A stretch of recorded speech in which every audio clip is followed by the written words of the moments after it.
Kabatang Queen, simulan na natin ang mas masayang kwentuhan dito sa talk show na kung saan kailangan natin pag-usapan ng mga problema ninyo kasama ang mga madlang queens of advising.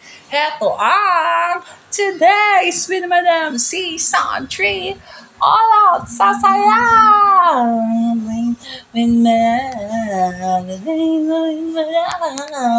ang lesasaya at kwentuhan umusog ka sa kapayuhan.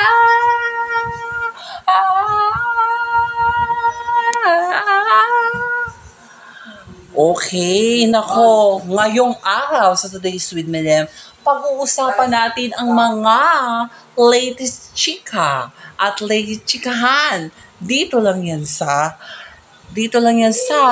Today's with Madam. Nako, meron tayong bagong segment na aabangan. Kapalit ng word of wisdom. Nako, abangan mamaya ang payo ng queens.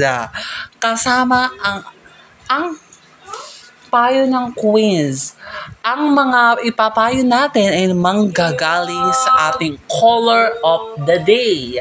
Siya ay magbibigay ng 5 katanungan tungkol sa mga problema niya sa buhay. At siya ang ating kakausapin, siya ay bibigyan natin ng payo. Naku, abangan natin niya mamaya sa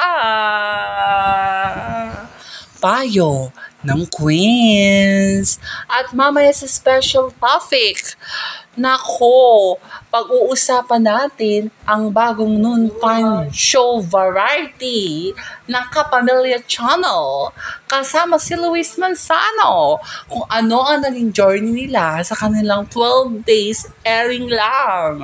Abangan yan mamaya sa special topic. As a celebrity guesting, makakasama natin ang 2 sa host ng pinakabagong variety show ng Kapamilya Network. Kasama si Jenica Garcia at si Melay Contiveros. Ibabahagi nila ang kanilang mga mithiin sa kanilang bagong proyekto. Abangan yan mamaya sa celebrity guesting. Ngayon, tunghayan naman natin ang mga problema. Pag-uusapan dito sa ating bagong segment. Ito payo ng queens. Kagaya nga na sinabi ko kanina, magbibigay po kami ng mga payo base sa ating mga payo of queens. Okay? Magbibigay po ako ng mga payo na base sa mga problema ng ating mga caller. Okay? Yun ang bibigyan natin ng payo. Pag-uusapan natin ang kanilang mga mithiin at saloobin. Abangan mamaya kung sino ang caller natin. Okay? Tumawag lang po kayo dyan sa number na yan. Ang nasa baba ninyo. Na nasa screen ninyo na kung saan dyan po kayo pwedeng tumawag dito sa Fine ng Queens. Habang naghihintay tayo ng caller, nagpapasalamat po ako sa lalot sumusuporta sa aking YouTube channel. Kasi po ang aking YouTube channel ay tumaas na ang subscribe at tumaas na po yung average ng viewers ko. Dati mga 5, 6 hanggang 100 lang natataas. Ngayon, 16K views na napapanood ang aking YouTube channel. Oh my gosh! Nakakatuwa lang sa feeling na sa dami-dami ng mga YouTube account dito. Ako talaga ang pinili. Nabigyan ako ng marami sa isa sa aking mga vlog sa YouTube. Tumaas yung aking subscriber at tumaas yung aking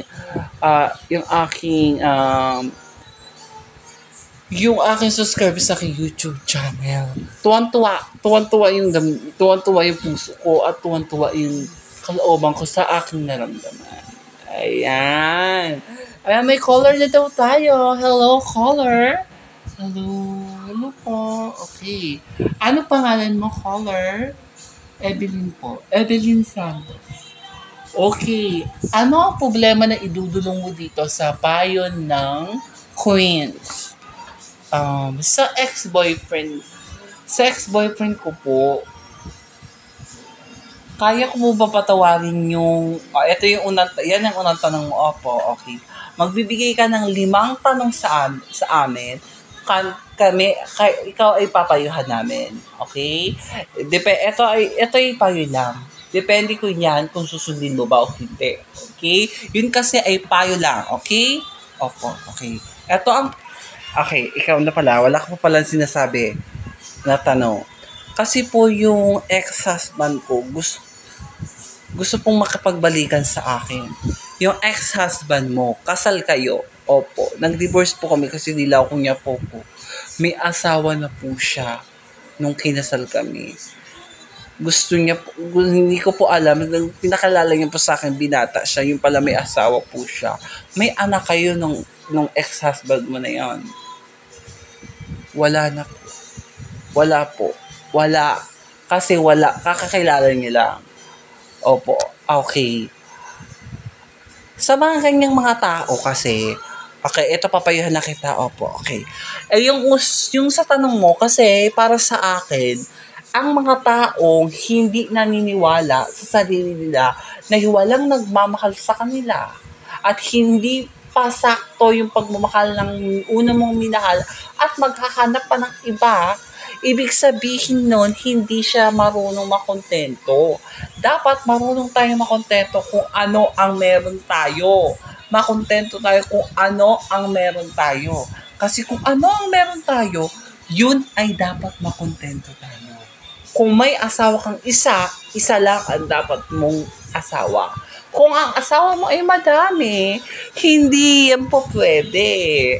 Kasi, ibig sabihin mo, ang puso mo ay iisa lang. Iisa lang din ang pwede mong mahalin. Diba? Kung ayaw makasakit ang damdamin ng ibang tao, huwag mong gawin yon. Kalimutan mo na lang. Kung makipagbalikan siya, Evelyn, depende yan sa'yo kung ano yung desisyon na gagawin mo. Okay? Dinedepende yan kasi sa sagot ng iyong dinedepende kasi yan kung ano yung sa loobin mo. Okay? Okay, second question. Tapos, pati po yung, ano po gagawin ko, pati yung asawa niya po ngayon, lagi niya po akong inaaway, kahit wala na po kami ng asawa niya. Okay. Ibig sabihin yon, yung babae, bitter. Kung alam na wala na kayong dalawa at hinahayaan mo na lang sila na maging maligaya, dapat hindi yung babae nagdadala sa kanilang agresibong pamamaraan. Diba? Maging calm tayo sa sarili. Ikalma natin yung sarili, huwag yung puro violence o puro paghihigante ang nasa puso natin. Kung lagi ka inaaway, pwede mo yan isumbong sa ex-husband mo at isumbong mo siya. Diba? Third question, paano po kung hindi ko pa po siya matanggal sa isip ko, yung ex-husband ko? Ibig sabihin gusto mo pa siya. Depende yan kasi sa nararamdaman mo. Kung hindi mo siya malimot-limot, is assign nyo na mahal mo siya. Kung ikaw ang pipapaliin, kung ano ang desisyon ng puso mo, ano ang gagawin mo. Kung ano ang desisyon ng isip at puso mo, yun ang sundin mo kasi yan ang mas matimbang. Okay? Fourth question. Paano ko po kung lagi pa po siyang nagpaparamdam sa akin po sa chat, sa Facebook? Okay. Ibig sabihin niyo, mahal niyo pa rin ang isa't isa. Kung mahaba yung pinagsamahan ninyo, doon kasi yun eh. Pag mahaba yung pinagsamahan ninyo, hindi mo pwedeng malimot-limot yun. Kasi mahaba yung pinagsamahan niyo. Oo, may pinagsamahan kayong dalawa bilang dating mag-asawa. Kinasal kayo eh. Kakakilala nyo lang pero niloko ka ng lalaki. Masakit ang panloloko pag niloko ka ng isang tao. Ang tiwala kasi hindi yan basta may ibibigay eh. Pag once nasira mo yung tiwala na yun, kailanman hindi mo na imabalik sa oras na sinira mo ito. Okay? Last question mo. Ano na lang po yung mapapayo niyo sa akin para mahilip po yung puso ko sa ex-husband ko? Kalimutan mo na lang siya. Depende sa decision mo. Kasi kung ikaw ay mamahalin mo yung taong may asawa na at may pamilyado na tao, ikaw lang magiging masasaktan. Kasi second option ka lang sa kanila.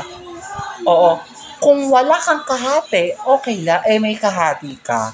Diba? Depende yan sa choice mo. Masakit man sabihin, pero isipin mo din yung tama kaysa sa mali. Okay? Maraming salamat po sa payo ninyo. Maraming salamat, Evelyn Santos. Ayan na. Success na ang ating unang segment dito sa pagpapayo ng mga problema. Ito ang Payo ng Queens. Okay, susunod na. Ito na ang special topic. Go, Queen Madam Lucy. Maraming salamat, Queen Madam Madeline. Tunghayan na natin ang ating susunod na segment. Ito ang special topic. Dito sa special topic, pag-uusapan natin ang topics na maingay ngayon sa social media. Ang trending noong Sabado, October 14, ang It's Your Lucky Day na mapapanood sa Kapamilya Channel. Yun ay kapalit ng It's Showtime habang nakasuspension sila ng 12 days. Okay? Kung bago ko sabihin yung suspension, dahilan kung bakit sila nasuspend, okay? Mapapanood nyo lang yan sa mga balita, sa mga balita, sa free YouTube, mapapanood nyo yan, okay? Makakasama natin ang isa sa mga host ngayon ng It's Your Lucky Day. Please welcome Luis Manzano. Hello mga madlang queen. Hello po sa inyo lahat sa mga nakatutok sa Queen Madam Madeline YouTube channel. Luis, ano yung pakiramdam nyo na merong noon time variety game show ang nagtukla, ang nagparating sa inyo? Masaya po ako. Masaya po yung puso ko ng It's Your Lucky Day. Ang It's Your Lucky Day ay magiging 12 days na kami e-ere. Pero masaya yung feeling namin. Kung sakaling tumaas yung rating namin, baka pag-usapan ng management na ilipat na lang kami sa ibang time slot habang nakasuspension ng time ang It's Showtime. Kasi nung tinawagan ako ni Tita Cory tungkol sa pansamantalang ipapalit sa It's Showtime, na pumayag agad ako. Oo, kasi ako yung nakaisip ng It's Your Lucky Day. Matagal ko tong pinaghandaan. Ako nagdesisyon talaga.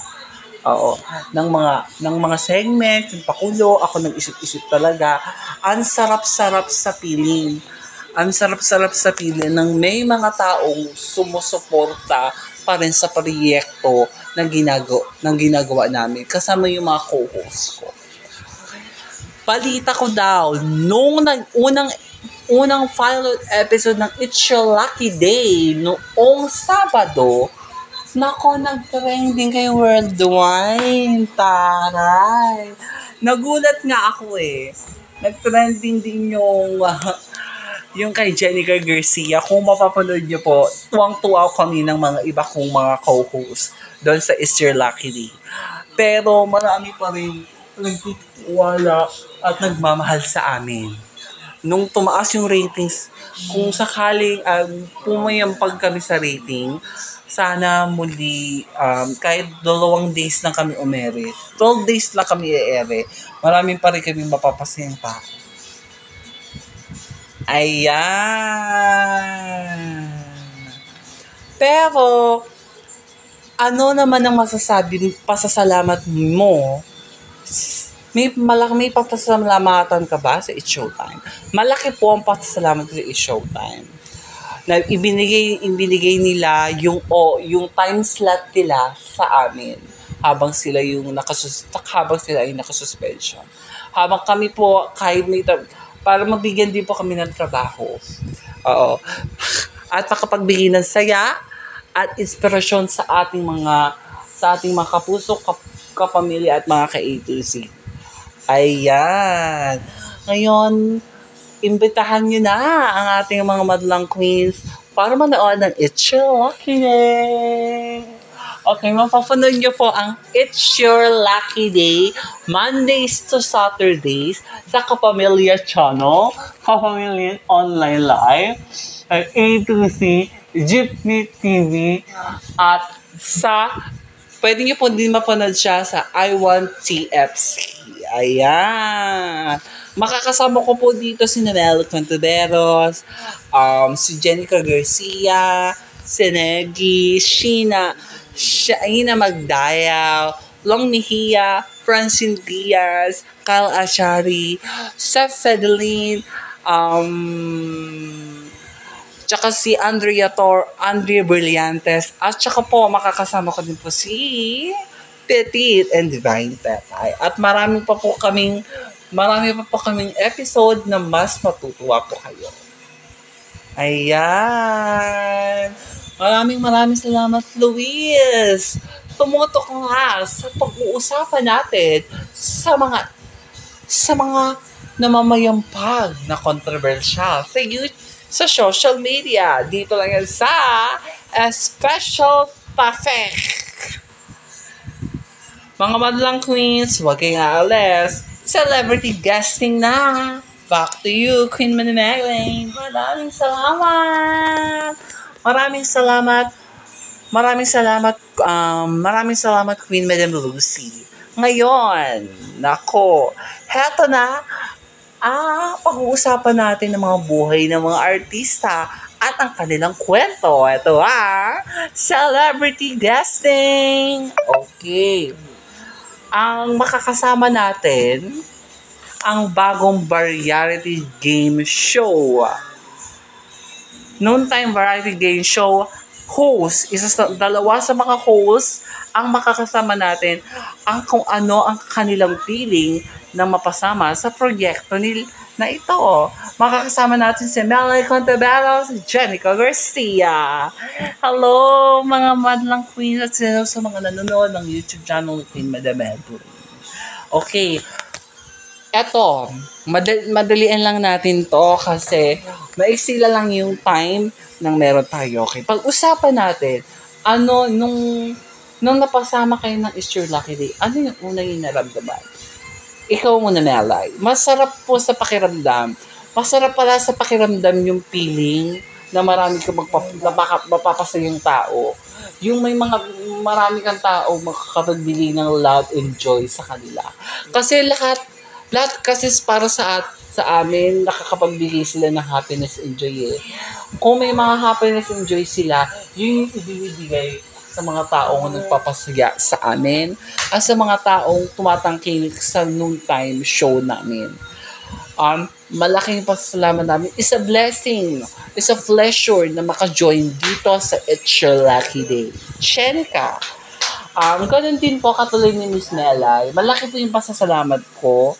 Nung unang episode po namin, nag-trending po ako at natuwa po ako sa mga comments nila. Hindi ko po sinasadya yun. It's a mistake. Pero malaki po yung pasasalamat natin. Okay. Ngayon, imbitehan nyo na ang ating mga madlang queens sa It's Your Lucky Day. Opo, mapapanood nyo po ang It's Your Lucky Day Mondays to Saturdays, 12 noon sa Kapamilya Channel, Kapamilya Online Live, A to Z, Jeepney TV, at po sa ating at sa GTV. Sa I Want TFC. Ayan. Maraming salamat, Jenica Garcia and Melanie Contiveros.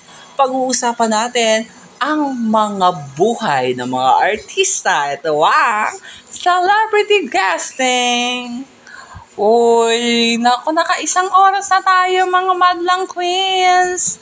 Sana nagustuhan niyo ang ating programa na kung saan puno ng aral at inspirasyon na hatid namin sa inyo. Dito lang sa pambansang talk show tuwing 1:00 ng hapon. Eto, wow! Today, sweet Madam Sweet.